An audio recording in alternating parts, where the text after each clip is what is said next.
جی السلام علیکم دوستو، میں ہوں آپ کا ہوسٹ وکاس خالد، اور آج ہم جس شخصیت کے پاس موجود ہیں اور جس شخصیت کے بارے میں اگر آپ کی میں تعریف میں کہوں تو وہ ادیب ہیں، شاعر ہیں، اور پاکستان کے نامور شخصیات میں، شاعروں میں ان کا نام شمار ہوتا ہے۔ اور اگر میں یوں کہوں کہ اگر پی ٹی آئی کو بوسٹ اپ کرنے میں اگر کسی شخص کا کردار ہے، خاص طور پہ اگر لکھا جائے گا جس کا نام، تو نن ندر ہمارے ساتھ موجود ہیں۔ میاں والی سے ان کا تعلق ہے، اور اگر میں ان کا تعارف یوں کہوں، عمران خان کا جو آپ نے گانا سنا ہوگا، جب آئے گا عمران بنے گا نیا پاکستان کے مصنف، وہ آج ہمارے ساتھ موجود ہیں۔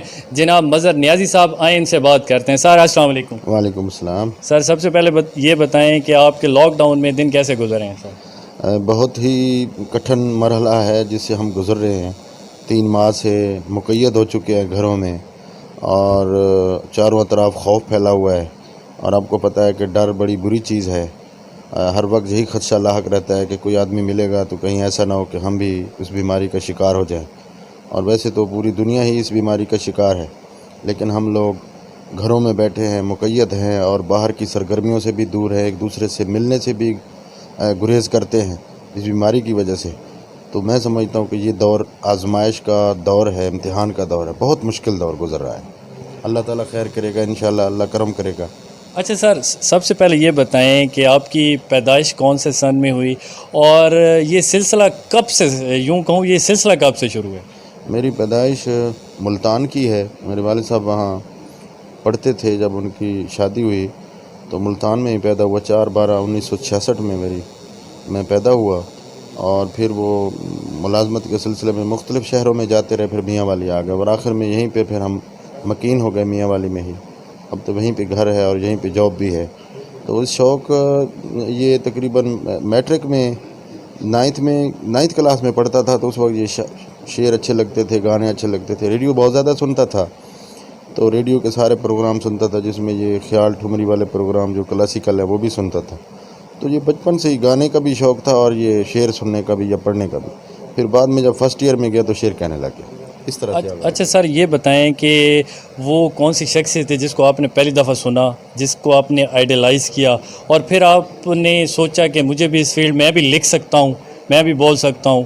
وہ کون سا دن تھا، اور آپ نے کس کو آئیڈیلائز کیا؟ اب دن تو مجھے یاد نہیں ہے کہ وہ کون سا دن ہے، لیکن یہ ہے کہ احمد فراز کو میں فالو کرتا رہا ہوں، شروع سے پڑھتا تھا، ان کی کتابیں پڑھتا تھا، ان کی غزلیں سنتا تھا مختلف گلوکاروں کی آوازوں میں۔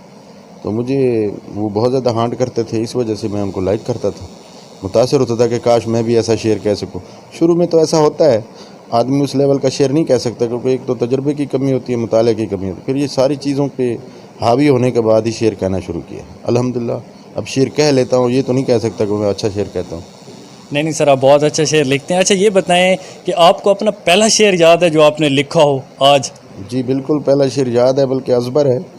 اور وفا کو ڈھونڈنے نکلا تھا میں زمانے میں، خود اپنے آپ پہ ٹھہری نظر تو لوٹ آیا۔ یہ اکلوتا ہی شعر ہی ہے، اس کی غزل تو بن نہیں سکی، اس وقت اتنی پاور نہیں تھی، تخلیق کی قوت اجاگر بھی نہیں تھی، اور میں اتنی محنت بھی نہیں کرتا تھا۔ بعد میں پھر محنت کی، اب تو شعر بڑی روانی سے آ جاتے ہیں، کوئی مشکل پیش نہیں آتی۔ اچھا سر، آج تک آپ نے اس وقت تک کتنی کتابیں آپ لکھ چکے ہیں، اگر آپ کو کوئی اندازہ؟ جی میں 12 کتابیں لکھ چکا ہوں، اور ابھی 3 کتابیں اس سال کے آخر تک آ جائیں گی، اور اس کے علاوہ یہ گانے تقریباً کوئی 200 سے زیادہ گانے لکھے ہیں جو گائے گئے ہیں۔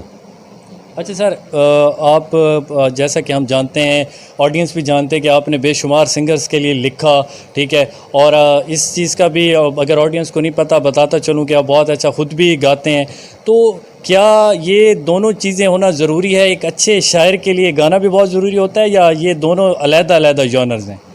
نہیں، ایک شاعر کے لیے یہ ضروری نہیں ہے، لیکن ایک گیت نگار کے لیے بہت ضروری ہے، کیونکہ اس نے گیت لکھنا ہے اور پھر اس گلوکار نے اپنی آواز میں گانا ہے۔ اگر وہ اس کی خود دھن بنا لیتا ہے، اس کا اپنا گلا اچھا ہے، تو کمپوزنگ کرنے کے بعد گلوکار کو جب وہ دے گا تو گلوکار کے لیے آسانی ہوتی ہے، اس وجہ سے گانا آسانی سے گایا بھی جاتا ہے۔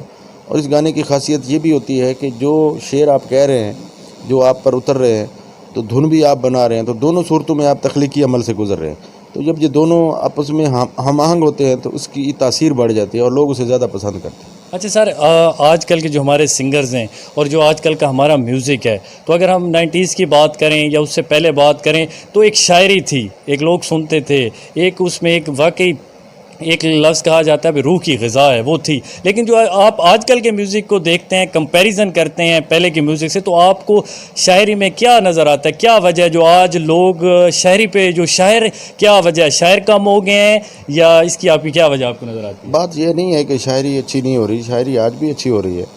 فرق صرف یہ ہے کہ ہم مغرب کی پیروی کرتے ہیں اور اپنے آپ کو رینیو کرنے کے لیے ہم یہ چاہتے ہیں کہ دوسری کسی اور جگہ سے جہاں سے ہمیں پتہ ہو کہ یہ ترقی یافتہ علاقے اور وہاں یہ میوزک اس قسم کا چل رہا ہے، آج کل یورپ میں یہ چل رہا ہے، اس کو امیلگمیٹ کرنے کی کوشش کرتے ہیں اپنے میوزک کے ساتھ. مثلا ویسٹرن میوزک کو ایسٹرن میوزک کے ساتھ انہوں نے ملایا. کچھ لوگوں نے کامیابی بھی حاصل کی، لیکن ہوا یہ ہے کہ ہم نے اپنی وہ بس جو خاصیت تھی، روایت تھی، وہ چھوڑ دی ہے. ہماری روایت تو کچھ اور تھی، جس کی وجہ سے وہ شاعری جو ہے وہ بہت پسند کی جاتی تھی اس وقت. وہ جو لکھتے تھے سنجیدہ لکھتے تھے. اب شاعری گانوں کے حوالے سے خاص طور پر اس کا معیار جو ہے وہ کم ہو گیا ہے. اچھا سر، اگر بات کریں سنگرز کی آج کی اور آپ کی شاعری کی، تو اب تک سر آپ کون سے نامور جو گلوکار ہیں ان کے لیے لکھ چکے ہیں اور لکھ رہے ہیں؟ جی میں الحمدللہ ویسے تو سب گلوکاروں کے ساتھ، فوک سنگر جتنے بھی ہیں ان کے ساتھ کام کیا ہے، بشمول عطا اللہ خان عیسی خیلوی، ان کے ساتھ بہت کام کیا ہے. نصیب لال کے ساتھ کام کیا ہے، یہ شبنم مجید کے ساتھ کام کیا، ہمیرا چنا کے ساتھ کام کیا، نورا لال، فرح لال، اور تو ذہن میں آ رہی ملکوں کے ساتھ بھی کام کیا ہے.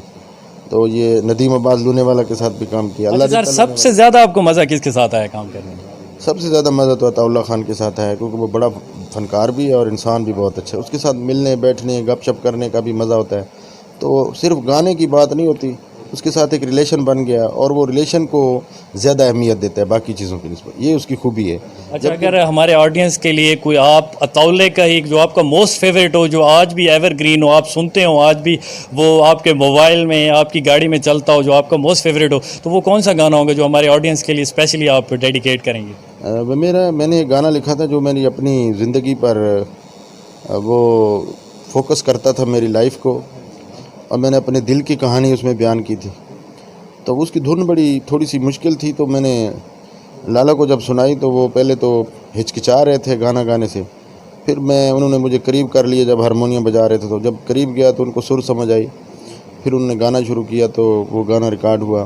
وہ مجھے بہت پسند ہے کیونکہ اس کا میری زندگی سے بہت. ڈھولے نو گل سمجھاؤ ساڈی تانگ لہا چھوڑے. دو شاعر سر ہمارے لیے سر. ڈھولے نو گل سمجھاؤ ساڈی تانگ لہا چھوڑے، اساں اونوں بھول گئے ہاں، اساں اونوں بھول گئے ہاں، سانوں او بھی بھلا چھوڑے، ڈھولے نو گل سمجھاؤ ساڈی تانگ لہا چھوڑے. بہت زبردست سر، بہت زبردست. اور سر یہ بتائیں کہ اگر آپ بات کروں آپ کے پلے لسٹ کی، آپ نے بہت بے شمار گانے لکھے، اگر آپ تھوڑا سا آڈینس کو بتائیں بھی کون کون سے ایسے جو گانے ہیں جو آج تک ہم سن رہے ہیں اور لوگوں کو نہیں پتہ، تو لوگوں کے اویئرنیس کے لیے کون کون سے آپ کے ہٹس ہیں، آپ اگر تھوڑا سا ہمیں مینشن کر کے بتائیں، لوگوں کو بھی پتہ چلے. کیونکہ لوگ دیکھیں زیادہ سنگرز کو دیکھتے ہیں، لوگوں کو اس طرف زیادہ انٹرسٹ نہیں ہوتا. تو کیا تھوڑا سا ہمیں بتائیں کہ کون کون سے آپ کے ہٹس ہیں جو آپ کو ابھی بھی یاد جو تھوڑے فنگر ٹپس سے بتا دیں؟ نہیں، وہ جو سننے والا ہوتا ہے وہ اس کو تو پتہ ہوتا ہے بھئی یہ کس نے لکھا ہے. کسی زمانے میں ایسا ہوا کرتا تھا کہ ایک سنگر گانا گاتا تھا تو کسی کو پتہ نہیں ہوتا تھا، شاعر کے بارے میں پوچھتے نہیں تھے. پھر کچھ عرصے کے بعد ایسا ہوا کہ لوگ شاعر کے بارے میں پوچھتے تھے، شاعری کو بھی اہمیت ملنے لگی. تو اب زیادہ تر تو لوگ جو سنتے ہیں وہ گانے کا پتہ کر لیتے ہیں. لیکن جو اس دور میں یوٹیوب کا دور، جو یہ فیس بک کا دور ہے، سوشل میڈیا کا دور ہے، شاید ہو سکتا ہے آپ کی بات ٹھیک ہو، اس دور میں بھی لوگوں کو بتانا پڑتا ہے. ویسے تو ساری دنیا کو ہی جگانا پڑتا ہے، اپنے بارے میں بتانا پڑتا ہے کہ میں بھی ہوں.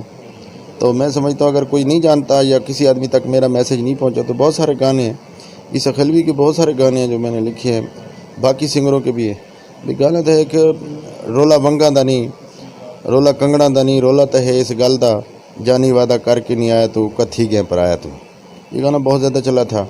اس کے علاوہ چھوڑ لاہور دے بنگلے ڈھولا، چنگا ہے اپنا شہر ویا میاں والی رواں دلدار. ایک گانا تھا جی کہ اساں ہکا بنایا یار تے لوکاں ڈو بنایا اساں اف نہ کیتی، اساں ہکا بنایا یار تے دنیا تے رولا پو گیا. ہکی گانا یہ بھی ہے وہ جو طاولہ خان نے گایا تھا. اس کے علاوہ لالا نے